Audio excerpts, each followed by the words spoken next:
O nome do Thiago Almada voltou a circular com força no entorno do Flamengo, e não é sem motivo. O jogador argentino, de 25 anos, atualmente defende as cores do Atlético de Madrid, um dos clubes mais poderosos da Europa. Mas, segundo informações que vêm circulando no mercado do futebol, o clube espanhol estaria pensando seriamente em abrir mão do atleta ainda nesta janela de transferências. E quando esse tipo de rumor ganha força, vários clubes passam a se posicionar rapidamente. O Flamengo não ficou de fora dessa corrida. O clube rubro-negro já havia demonstrado interesse no jogador anteriormente, e a necessidade de um substituto à altura para o Arrascaeta colocou o Almada no radar da diretoria como uma solução que faz sentido no papel. Um jogador jovem, de qualidade, com experiência na elite do futebol europeu e com um perfil técnico que se encaixa bem no estilo de jogo que o Flamengo tenta implementar. Até aqui, tudo parece favorável, mas é exatamente neste ponto que a história começa a complicar. O primeiro obstáculo é de natureza histórica. E quem acompanha o futebol brasileiro sabe que essas questões têm um peso muito maior do que parecem ter de fora. Thiago Almada passou pelo Botafogo, um dos rivais do Flamengo na cidade do Rio de Janeiro. E isso, dentro da lógica passional do futebol, representa uma barreira concreta. É uma realidade que a diretoria precisa considerar na equação. Esse fato, combinado com outros elementos, aproxima Thiago Almada de destinos alternativos. E um deles é bastante significativo: o River Plate, da Argentina. O clube argentino está atento à situação do jogador, e a possibilidade de um retorno ao futebol argentino é tratada como uma opção real. E tem um elemento ainda mais determinante nessa história.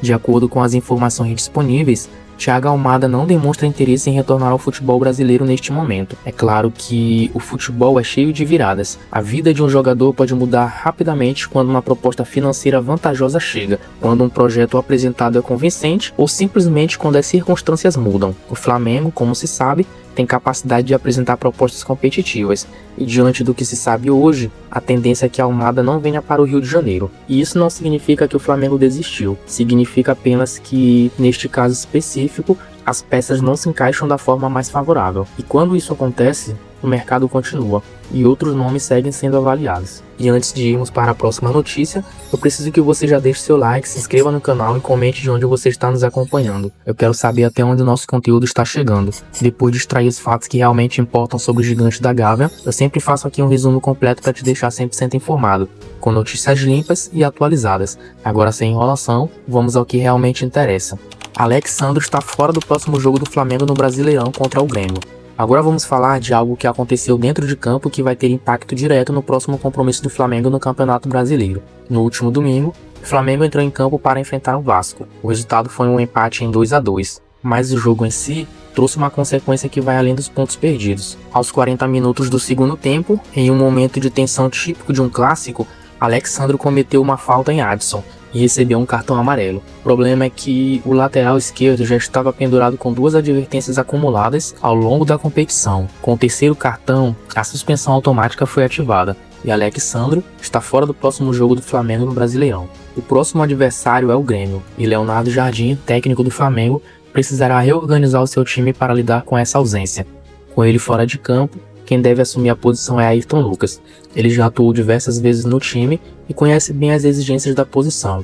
Não é uma mudança que gera pânico, mas é uma alteração que exige atenção. Para entendermos melhor o contexto, é importante saber que o Flamengo conta hoje com 3 laterais esquerdos no elenco. O terceiro da lista, Matias Vinha, não está disponível neste momento. O uruguaio foi emprestado ao River Plate da Argentina até o final de 2026. Ou seja, Leonardo Jardim não tem uma terceira opção para a posição dentro do plantel disponível. Isso torna Ayrton Lucas não apenas a alternativa mais lógica, mas a única opção real. É mais uma daquelas situações que fazem parte da rotina de qualquer grande clube ao longo de uma temporada longa. Desfalques acontecem, suspensões são inevitáveis, e a capacidade de um treinador de adaptar o seu time sem perder o nível de desempenho é justamente o que separa os times que brigam pelo título dos que ficam pelo caminho. Leonardo Jardim tem as ferramentas para resolver esse problema. Agora é esperar para ver como ele vai utilizar cada uma delas. Everton Araújo entra na mira do Real Madrid. E chegamos à notícia que pode ser a mais importante desta edição.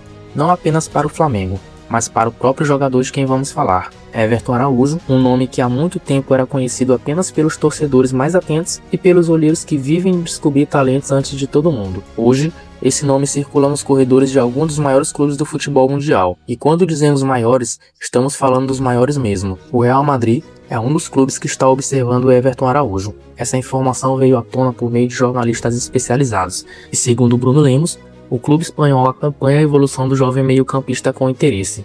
É importante deixar claro, neste momento, não existe nenhuma oferta formal sobre a mesa do Flamengo. O Real Madrid está na fase da observação, avaliando, monitorando, mas o fato de que o clube mais vitorioso da história da Champions League está de olho em um jogador do Flamengo já diz muito sobre o nível que Everton Araújo alcançou. Mas o Real Madrid não está sozinho nessa corrida, e aqui a história fica ainda mais interessante. O Napoli da Itália e o Bayer Leverkusen da Alemanha são outros dois clubes que entraram no radar de interesse por Everton Araújo. E o cenário, segundo ele, é semelhante ao do Real Madrid, no sentido de que ainda não há propostas concretas para o Flamengo. No entanto, há uma diferença relevante que muda a dinâmica dessa situação. O Napoli e o Bayer Leverkusen estão à frente do Real Madrid na disposição de dar o próximo passo. Esses dois clubes podem ser os primeiros a formalizarem uma oferta real. E é exatamente nesse ponto que entra a postura do Flamengo diante de toda essa movimentação. E, segundo as informações disponíveis, o Flamengo projeta a venda do meio-campista desde que a oferta seja, nas palavras utilizadas pelo próprio clube, irrecusável. Não existe um número exato que defina o que seria irrecusável nesse contexto, mas o que fica claro é que o Flamengo não vai deixar o jogador ir por qualquer valor. A diretoria entende que, diante desse nível de interesse, a negociação precisa ser feita em condições que justifiquem a saída. Se você chegou até aqui, já sabe o que precisa fazer. Deixe o seu like, se inscreva no canal, comenta de onde você está nos assistindo. Cada comentário, cada inscrição e cada curtida ajuda esse conteúdo a chegar a mais torcedores que merecem estar bem informados. Um grande abraço e até o próximo vídeo.